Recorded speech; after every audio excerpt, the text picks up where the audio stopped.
folks, welcome back to John Pettipas. Sex and oil. Now that I got your attention, I say sex sells, and oil, I think that gets a fair amount of attention nowadays too. Sex and oil is the title of this morning's video. And it's now 18 minutes before 9 o'clock in the morning, Nova Scotia time, on the morning of Wednesday, the first full day of summer, 2022. Sex and oil. They're all connected. Every week, 1.1 million new babies, about 60 million a year, come in the world. Amen. More the merrier, more the merrier. Now, 60 million precious new citizens of the world. I'm speaking to somebody the other day that's from Congo, formerly Belgium, Congo. There's 100 million people in the country. I didn't realize that. I mean, just Africa's exploding. South America, Indonesia, pick a country. Anyway, there's more people all the time in the world. And it was just a little clip on the business news as I was making breakfast late this morning.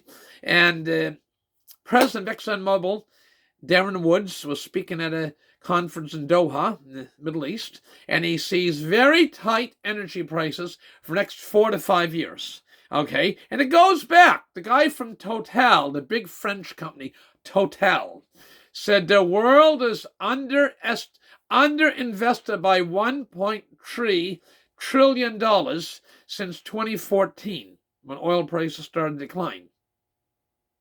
Huge discoveries in the Permian in Texas, Permian Basin. Beautiful, light, sweet frac crude, on-land crude, and it glided the market and the price of oil went down and so on.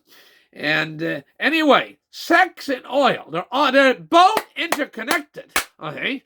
All these people coming up in the world want to have an improved standard of living. And we live in a very extravagant life, many people. Certainly not myself, not extravagant, but many people even live extravagant lives in the Western world.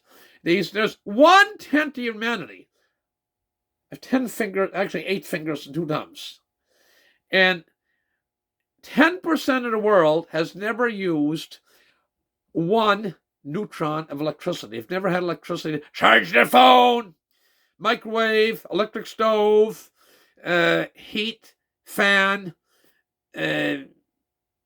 television, whatever. And all these greenies, electric, that's just bullshit. Subject for another day. But where's electricity? We're in an energy-starved world right now. You can't 1.3 trillion underinvestment in the world's oil industries. Okay, and we have to catch up. And it doesn't happen overnight. It doesn't happen overnight, folks. So you're going to be in an energy-short world. It's everything from drilling, pipelines, oil refineries, the whole thing. There's a whole supply chain out there. And these people think, well, we'll just do electric. How do you produce electricity? Coal, natural gas, hydro in some cases, wind for a bit, solar for a bit, nuclear. So coal, natural gas, with a bit of wind and solar, but that doesn't cut it. Okay, nuclear is huge.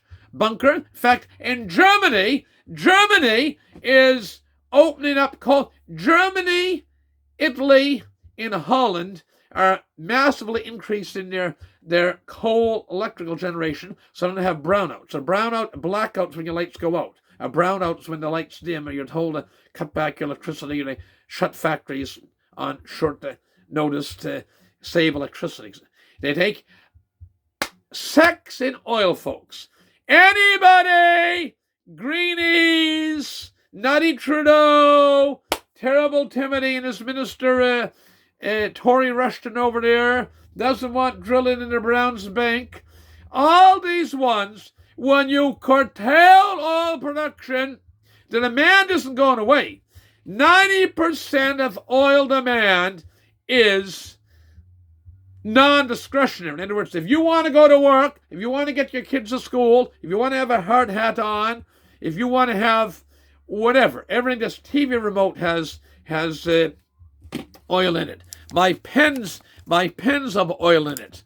My tape has oil in it, the thing it's in, the calculator. You just name it. So oil's been around, folks, for a long time. So this is my relatively brief video this morning on sex and oil. Spread it far and wide. Thank you very much. All the best. God bless.